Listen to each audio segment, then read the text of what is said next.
आज सकाळपासून घरामध्ये शांतता पसरली होती. घरातील सर्वजण उठले होते, पण कोणी कोणाशी बोलत नव्हते. सर्वजण गप्प होते, पण ते बोलणार तरी काय होते? काल रात्री जे काही घडले त्यामुळे सर्वजण हैराण होते.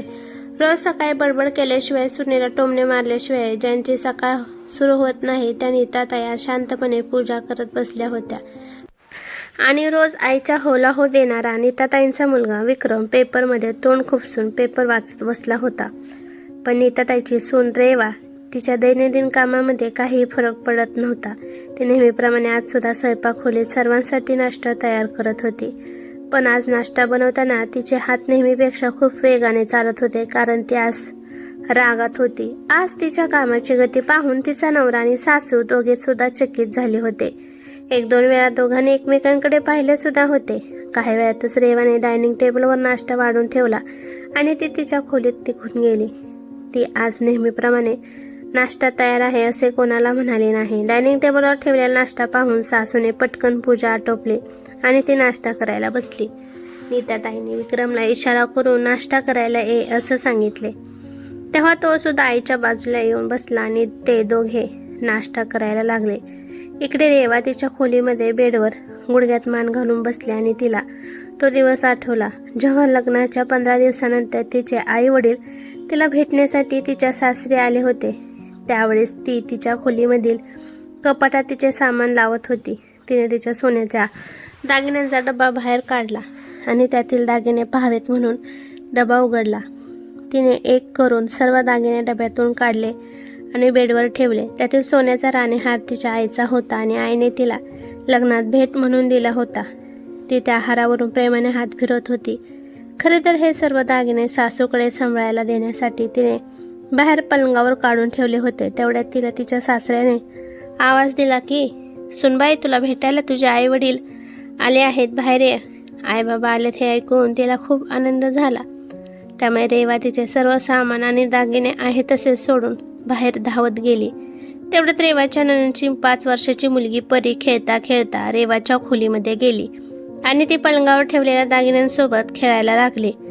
खेळता खेळता तिने तो सोन्याचा हार उचलला आणि हार घेऊन बाहेर घेऊन जाणार तितक्यात परीच्या हातातील हार तिच्या नंदेने पाहिला आणि कोणी बघायच्या आत पटकन तो राणीहार तिच्या मुलीच्या हातातून घेतला आणि इकडे तिकडे पाहून साडीच्या पदरामध्ये लपवला. इकडे बाहेर गेल्यावर आईला पाहून तिने घट्ट मिठी मारली. ती म्हणाली, आई बाबा, तुम्ही येणार म्हणून मला आधीच का नाही सांगितले? बाबा हसले आणि म्हणाले, तुला सरप्राईज द्यायचे होते म्हणून नाही सांगितले. तिचे सासरे म्हणाले, अगं सुनबाई, आधी त्यांना बसायला तरी सांग, त्यांच्या चहा पाण्याचं बघ. आईबाबांना रेवाने बसायला सांगितले आणि ती त्यांच्यासाठी पाणी आणायला स्वयंपाकखोलीत गेली. चहा पाणी झाल्यावर तिच्या सासूबाई नीताताई देखील हॉलमध्ये आल्या, पण रेवाच्या आईबाबांना पाहून न पाहिल्यासारखे करून टीव्ही चालू करून बघत बसल्या. रेवाची आई स्वतः नीताताईकडे जाऊन नीताताईंची विचारपूस करू लागल्या. तेव्हा नीताताई म्हणाल्या, मग विहीनबाई कसे येणे केले? रेवाची आई म्हणाली की, रेवाला खूप पाहावेसे वाटत होते त्यामुळे आम्ही दोघे आलोय. नीताताई हसल्या आणि म्हणाल्या, एवढीच मुलीची आठवण येते तर मग ठेवायची तशीच तिला बिनलग्नाची, म्हणजे रोजच पाहत बसला असतात तिला. अहो, लग्न होऊन 15 दिवस झाले आहेत. तुम्ही जर असे सारखे येत राहिला तर तुमच्या मुलीचे सासरे लक्ष लागेल का? हा कसला लाड? रेवा खाली मान घालून उभी होती. तिचे आईबाबा एकमेकांकडे पाहू लागले. नीताताई म्हणाल्या, बरं ठीक आहे, आता आलाच आहात तर काही वेळ थांबा आणि व्यवस्थित भेटा तुमच्या लेकीला. रेवाची आई म्हणाली, डोळे भरून पाहिले आहे लेकीला, त्यामुळे आता नको थांबायला, निघतो आम्ही. सासरे म्हणाले, असे कसे? आता जेवण करूनच जा तुम्ही. सुनबाई, स्वयंपाकाच्या तयारीला लाग. रेवाचे बाबा म्हणाले, नको नको, जेवण वगैरे नको, आता निघतो आम्ही. नीताताई म्हणाल्या, आता जेवणाच्या वेळी आलात तर मग जेवण न करता कसे पाठवायचे? थांबा आणि जेवून जा. रेवाने देखील डोळ्यात पाणी आणले आणि हळूच आईबाबांना म्हणाली, आई थांबा ना गं थोडा वेळ. आईने तिच्या डोक्यावरून हात फिरवला आणि ठीक आहे, थांबतो आम्ही, पण स्वयंपाक वगैरे करत बसू नको, जे आहे तेच 2-2 घास दे. रेवा म्हणाली, आई तू थांब. असे बोलून किचनमध्ये गेले आणि पटकन स्वयंपाकाच्या तयारीला लागले. स्वयंपाक आटोपल्यावर ती आईबाबांना म्हणाली, आई बाबा हातपाय धुवून घ्या. तिने सासू सासऱ्यांना देखील जेवण करायचे सांगितले. तेव्हा सासरे ठीक आहे म्हणाले, पण सासू म्हणाले माझी मी नंतर जानकी बरोबर जेवण करेल. सासरे आणि वडील जेवायला बसले आणि किचनमध्ये रेवाने आईला जेवायला बसवले. तिनेही आईबरोबर 2 घास खाल्ले. जेवण आटोपल्यावर काही वेळाने रेवा आईला घेऊन तिच्या खोलीमध्ये आले. तेव्हा आईने पाहिले की रेवाने तिचे सर्व दागिने उघड्यावर ठेवले आहेत. त्यामुळे तिची आई तिला रागवली आणि म्हणाली तू तुझे दागिने असे वरती का ठेवलेस? अगं सोन्याचे दागिने असे कोणी उघड्यावर ठेवतात का? हो आई ठेवते बघ, तू बैस ना. अगं मगाशी ठेवणार होते तेवढ्यात बाबांनी आवाज दिला आणि तुम्ही आल्याचे सांगितले, त्यामुळे तशीच बाहेर आले. असे बोलत रेवाने दागिने ठेवायला लागली. तेव्हा तिला धक्का बसला, कारण त्यातील सोन्याचा हार गायब होता. ती सोन्याचा हार शोधायला लागली. तेव्हा तिची आई तिला म्हणाली काय शोधत आहेस बाळा? रेवा म्हणाली अगं आई, या दागिन्यात माझा सोन्याचा राणीहार नाहीये. तो राणीहार तू मला माझ्या लग्नात दिला होतास, मी इथेच तर ठेवला होता. रेवाचे हे बोलणे आधी येणाऱ्या नीताताईने ऐकले आणि त्यांनी एका मिनिटात गोंधळ करायला सुरुवात केली. या रेवाच्या खोलीत आल्याबरोबर मोठ्या आवाजात म्हणाल्या सुनबाई, तू असा कसा राणीहार हरवला? तू एवढी बेजबाबदार कशी असू शकतेस? सासूचे बोलणे ऐकून रेवा एकदम गप्प झाली. तेव्हा रेवाची आई त्यांना म्हणाली ताई थोडे शांत व्हा, असेल तो हार इथेच कुठेतरी सापडेल. माफ करा अंजली ताई, पण तुम्ही तुमच्या मुलीला नीट वळण लावलेले दिसत नाही. अहो तिला एवढेही कळत नाही की सोन्याचे दागिने असे बेजबाबदारपणे कुठेही ठेवत नाहीत म्हणून. नीताताई एवढ्या मोठ्या आवाजात बोलत होत्या की त्यांचा आवाज ऐकून रेवाचे बाबा आणि विक्रम सुद्धा खोलीमध्ये आले. अंजली ताई नीताताईला म्हणाल्या नीताताई मगाशी आपण सर्वजण बैठकीच्या खोलीत बसलो होतं, तेव्हा जानकीताईची मुलगी परी ह्या खोलीतून बाहेर जाताना मी पाहिले आहे. कोणास ठाऊक तिने खेळता खेळता तो हार. त्यापुढे काही बोलणार तेवढ्यात नीताताई म्हणाल्या खबरदार अंजलीताई, चोरीचा आळ माझ्या नातीवर लावला तर. चोरी करणे आमच्या रक्तातच नाही. माफ करा, पण मला तर असे वाटते की तुम्हीच तो हार चोरी केला आहे. तुमच्यासारख्या गरीब माणसेच स्वतः मुलीच्या घरी येऊन चोरी करतात आणि आरोप दुसऱ्यांवर लावतात. तेव्हा रेवा रागाने म्हणाली हे काय सासूबाई, तुम्ही असे कसे माझ्या आईबाबांवर चोराचा आरोप करू शकता? सासू म्हणाली का आता तुझी आई माझ्या नातीवर आरोप करत होती तेव्हा मात्र बरी गप्प बसलीस? रेवा म्हणाली परी लहान आहे, त्यामुळे चुकून खेळता खेळता घेतला असेल म्हणून आई बोलली. रेवाच्या बोलण्याचा नीताताईंना खूप राग आला. त्या आणखीन मोठ्या आवाजात म्हणाल्या तुझी ही हिंमत? काल परवा आलेली तू माझ्यावर आवाज चढवून बोलतेस, मला अक्कल शिकवतेस? आईने चोरी केली आहे हे पचत नाही म्हणून माझ्यावर डाफरतेस? तेवढ्यात ती छोटी मुलगी परी खोलीत येतच होती की तिच्या आईने जानकीने परीला मागे वळली आणि म्हणाली परी, मोठी माणसे बोलत असताना तिथे जायचे नाही. असे बोलून तिने परीला उचलून घेतले आणि तिला दुसऱ्या खोलीमध्ये घेऊन गेली. त्या मुलीला घेऊन जाताना जानकी हळू म्हणाली उगाच यांच्या वादामुळे माझ्या मुलीच्या डोक्यावर परिणाम व्हायचा. नीताताई खूप मोठ्या आवाजात बोलत होत्या आणि रेवा देखील खूप रागात होती. त्यामुळे वाद वाढू नये म्हणून रेवाच्या आईबाबांनी हात जोडले आणि म्हणाले रेवा, आम्ही निघतो आता, काळजी घे स्वतःची. रेवा म्हणाली आई बाबा, मीही तुमच्याबरोबर येते. ज्या घरात माझ्या आईवडिलांवर चोरीचा आरोप घेतला गेला त्या घरात आता मला राहायचे नाही. असे बोलून जेव्हा रेवा आईवडिलांबरोबर जायला लागली तेव्हा तिच्या आईने तिला समजावून आपली शपथ घालून तिला तिथेच थांबवले. सासू म्हणाली कशाला समजावत आहात तिला? तिची जी इच्छा नसेल इथे राहायची तर जबरदस्ती कशाला करत आहात? घेऊन जा तिला तुमच्याबरोबर आणि मोठ्या माणसांना कसे बोलायचे असते हेही शिकवा तिला. अंजलीताई म्हणाल्या माफ करा विहीनबाई, देवाचे चुकलेच. तिच्या वतीने मी माफी मागते तुमची. तिला सांभाळून घ्या.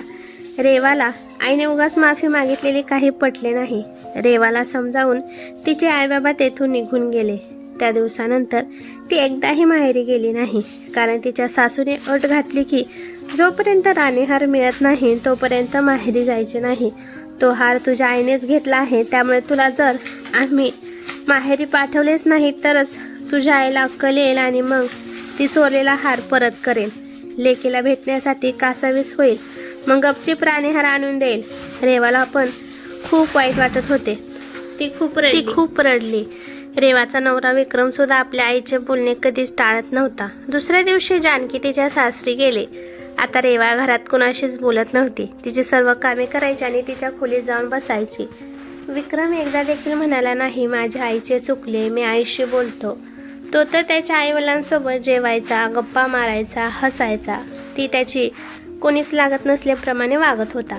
असेच दिवस सरत होते.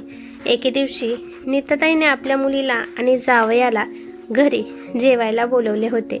रेवाने मटण भाकरी असा स्वयंपाक केला होता.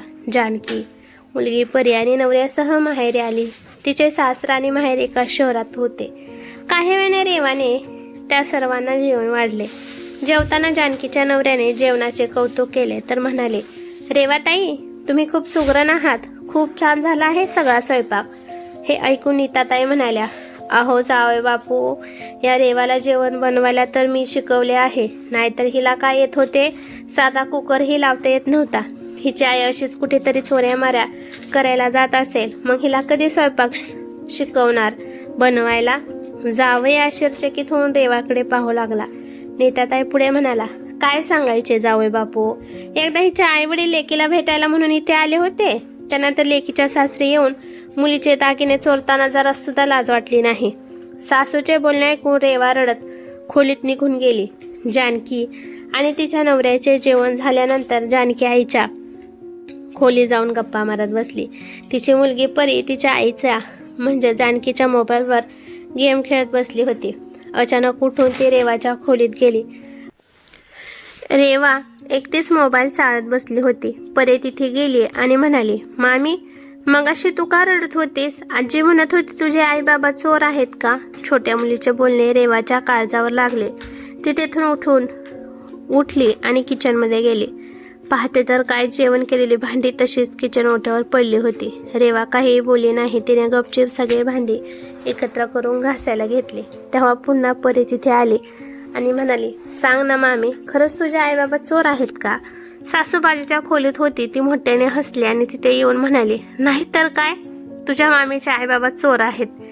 ते मुलीचा सोन्याचा हार चोरून निघून गेले. लोक मुलींना सोन्याचे दागिने घेऊन देतात आणि हिचे आई वडील मुलीचे सोन्याचे दागिने चोरी करतात. रेवा रडायला लागली. तेव्हा तिला पाहून नीताताई परीला म्हणाल्या, चल ग तू बाहेर, इथे थांबू नकोस. परी म्हणाली, नको आजी, मी इथेच थांबते, तू जा. परी म्हणाली, मामी रडू नकोस. असे बोलून ती तिथेच खुर्चीवर बसली. रेवा भांडी घासत होती. तेव्हा परी जानकीच्या मोबाईलच्या फोटो गॅलरीमध्ये गेली आणि आपल्या आईचा फोटो रेवाला दाखवत म्हणाली, मामी हा बघ, माझ्या आईचा फोटो किती छान दिसते ना माझी मम्मा. असे बोलत तिने मोबाईल रेवाच्या समोर केला. त्या फोटोमध्ये जानकीच्या गळ्यामध्ये जो हार होता तो पाहून रेवाला धक्का बसला. तिने पटकन हात धुतला आणि फोटो झूम करून पाहिला तर तो रेवाचाच राणीहार होता. रेवा परीला म्हणाली, बाळा 2 मिनिट तुझा मोबाईल माझ्याकडे असू देत, चालेल ना? ती म्हणाली, हो मामी. रेवा तो मोबाईल घेऊन सासूच्या खोलीत गेली, जिथे जानकी आईस्क्रीम खात बसली होती. रेवाने जानकीकडे रागाने पाहिले. तेव्हा आपला मोबाईल भावजाईच्या हातात पाहून जानकीच्या हातातून आईस्क्रीमचा कोन पडला. रेवाने मोबाईल सासूच्या हातामध्ये ठेवला आणि म्हणाली, हा हार ताईकडे कसा आला सासूबाई? हा हार तर माझा आहे. तो हार पाहून सासूचीही बोबडी वळली नाही. खरंच तो हार रेवाचा होता. त्यांनी रागाने आपल्या मुलीकडे पाहिले. तेवढ्या जानकीच्या नवऱ्याने सासूच्या हातातून मोबाईल घेतला आणि तो फोटो पाहून म्हणाला, आई हा हार तर तुम्ही जानकीला विक्रमच्या लग्नामध्ये भेट म्हणून दिला होता ना? रेवा म्हणाली, भाऊसाहेब माफ करा, पण तो हार माझा आहे आणि हा तोच हार आहे ज्याच्यामुळे माझ्या आईवडिलांना चोर ठरवले गेले होते. आज रेवा पुढे कोणी काही बोलू शकत नव्हते. सर्वजण गप्प होते. नीताताई तरी आपल्या जावयासमोर काय बोलणार होत्या, मूग गिळून गप्प होत्या. तिने ही गोष्ट रात्री विक्रमला सांगितली. तेव्हा तोही गप्प बसला, पण बहिणीला किंवा आईला जाऊन जाब विचारावा हे धाडस तो करू शकला नाही. रेवाला रात्रभर झोप आली नाही. ती काहीतरी विचार करत बसली होती. पहाटे लवकर तिने आंघोळ केली आणि कपाटातून तिचे कपडे बाहेर काढून बॅग भरायला लागली. विक्रमने रेवाला बॅग भरताना पाहिले आणि त्याने जाऊन आईला सांगितले की रेवा कुठेतरी चालली आहे. तेवढ्यात रेवा खोलीतून बाहेर आली. तिच्या हातामध्ये बॅग होती. ती कुठेतरी चालली होती. तिला पाहून विक्रमने विचारले, कुठे चालली आहेस तू? त्याचे बोलणे ऐकून रेवाने रागाने विक्रमकडे पाहिले. ती किचनमध्ये गेली आणि स्वतःसाठी एका प्लेटमध्ये नाश्ता घेतला आणि बाहेर सोफ्यावर बसून नाश्ता करायला लागली. नीताताईने विक्रमला इशारा केला. त्यामुळे आपल्या आईचे ऐकून विक्रमने पुन्हा एकदा रेवाला विचारले, मी तुला काहीतरी विचारले आहे, तू कुठे चालली आहेस? तेव्हा नाश्ता करत करत रेवा त्याच्याकडे न बघता म्हणाली, मी माझ्या माहेरी चालली आहे. तुमच्या फालतू अटीमुळे 6 महिने झाले आहेत मी माझ्या आईवडिलांना भेटली नाही. तिचे बोलणे ऐकून नीताताई आणि विक्रम दोघांनाही राग आला. सकाळपासून तिच्याशी न बोलणारी सासू तिला म्हणाली, अगं पण आपण तर त्यांच्याशी सर्व नाते तोडले आहे, मग तू तिकडे का चालली आहेस? तेव्हा रेवा म्हणाली, नाते तुम्ही संपवले आहे, मी नाही. त्यांनी मला जन्म दिला आहे, माझे पालन पोषण करून मला मोठे केले आहे. मी माझ्या आईवडिलांच्या घरी मला वाटेल तेव्हा जाणार. आज पहिल्यांदा रेवाने सासूच्या बोलण्याला विरोध केला होता, जे सासूला सहन झाले नाही आणि त्या खूप रागाला गेल्या. त्यामुळे त्या रेवाच्या समोर येऊन मोठ्या आवाजात म्हणाल्या, आज खूप प्रेम तू चालले आहे आपल्या आईवडिलांवर, त्यांच्यासाठी आमच्याशी वाद घालायला लागले आहेस. हे बघ, हे विसरू नकोस की तुला पूर्ण आयुष्य या घरात घालवायचे आहे. आणि एक लक्षात ठेव, जर तू गेलीस त्या चोरांच्या घरी तर मग पुन्हा फिरून इकडे येऊ नकोस. आपल्या आईवडिलांसाठी पुन्हा एकदा चोर हा शब्द ऐकताच रेवाच्या तळपायाची आग मस्तकाला गेली. तिने नाश्त्याची प्लेट बाजूला ठेवली आणि पटकन उठून उभी राहिली आणि सासूला मोठ्या आवाजात म्हणाली, हे बघा, उगाच काहीही बोलू नका. तुमच्यासारखे मलाही ओरडायला येते, मोठ्या आवाजात बोलता येते. तुमची हिंमत कशी झाली माझ्या आईवडिलांना चोर बोलण्याची? ते चोर नाहीत तर तुमची मुलगी चोर आहे. सासू म्हणाली, खबरदार, जर तू माझ्या मुलीला काही बोलशील तर ती या घरची मुलगी आहे. तिचा या घरावर बरोबरीचा अधिकार आहे. तुझा तो हार घेतला म्हणून काय झाले? तिचाही या घराच्या प्रत्येक वस्तूवर हक्क आहे. त्यासाठी एवढा गोंधळ करण्याची काय गरज आहे? सासू अजूनही आपल्या मुलीची तरफदारी करत होती. हे पाहून ती म्हणाली, तुम्ही बोलता ते बरोबर आहे सासूबाई. तुमच्या घरातील प्रत्येक वस्तूवर तुमच्या मुलीचा हक्क आहे. एवढेच काय, पण या घरावरही तुमच्या मुलीचा बरोबरीचा हक्क आहे. पण तुम्ही विसरत आहात की ताईंनी जो हार घेतला आहे तो तुमच्या सुनेचा आहे.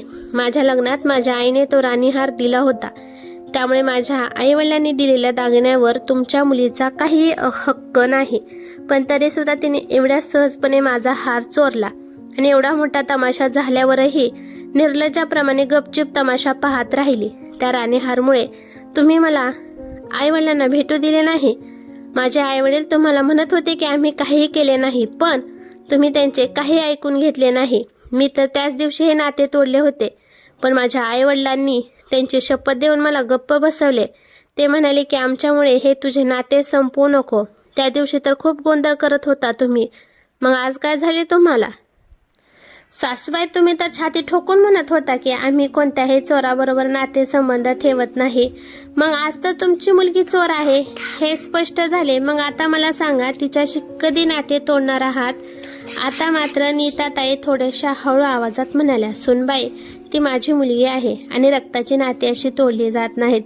रेवा म्हणाली, रक्ताची नाती? माझेही माझ्या आईवडिलांबरोबर रक्ताचे नाते आहे. पण आता तर तुमच्यात खूप फरक पडला सासूबाई. तेव्हा माझे माहेरचे होते आणि आता तुमची मुलगी आहे म्हणून का? स्वतःच्या मुलीशी नाते तोडून वाटत नाही आणि सुनेच्या माहेरच्या माणसांशी नाते तोडायला एक क्षण सुद्धा लागला नाही तुम्हाला. आता बास, खूप झाले. मला थांबवायचा प्रयत्न करू नका. आता माझी एक अट आहे, ज्या दिवशी तुम्ही तुमच्या मुलीशी नाते तोडाल त्या दिवशी मला सांगा, तेव्हाच मी इथे येईल. असे बोलून ते बॅग घेऊन माहेरी निघून गेली. रेवा गेल्यानंतर नीताताईंनी रागामध्ये मोबाईल उचलला आणि म्हणाल्या, हिच्या आईवडिलांना फोन करते. जेव्हा मी त्यांना 2-4 वाईट शब्द बोलेल तेव्हा ते स्वतःहून मुलीला माहेरी येऊ नको असे सांगतील. असे बोलत त्यांनी विक्रमकडे पाहिले. तेव्हा विक्रमने आईपुढे हात जोडले. तो म्हणाला, आई, माफ कर. मी त्या दिवशी सुद्धा काही बोललं नव्हतं, त्यामुळे मी आज सुद्धा काही बोलणार नाही. एवढेच म्हणेल की इथे रेवाची काही चूक नाही. तू तुझ्या मुलीविरुद्ध काही ऐकून घेत नाहीस. खरे तर तिने चोरी केली होती, मग तू रेवाकडून अपेक्षा का ठेवतेस? तिच्या आईवडिलांनी शपथ घातली, त्यामुळे अपमान सहन करून ती एवढे दिवस गप्प बसली होती. आई, कृपा करून तू तुझे म्हातारपण खराब करू नको. असे बोलून तो सुद्धा त्याच्या खोलीमध्ये गेला. नीताताई पुढे काही बोलू शकले नाही, कारण आज पहिल्यांदा त्यांच्या मुलाने सुद्धा त्यांना उलट उत्तर दिले होते. काही वेळाने विक्रम त्याची बॅग घेऊन बाहेर आला आणि म्हणाला, आई, आज बायको काय असते हे मला समजले आहे. त्यामुळे मी तिला तिच्या माहेरी जाऊन घेऊन येणार आहे आणि भाड्याने घर घेऊन वेगळा राहणार आहे, ज्यामुळे तूही सुखी राहशील आणि आम्हीही दोघीही आनंदाने संसार करू. असे बोलून तो तेथून निघून गेला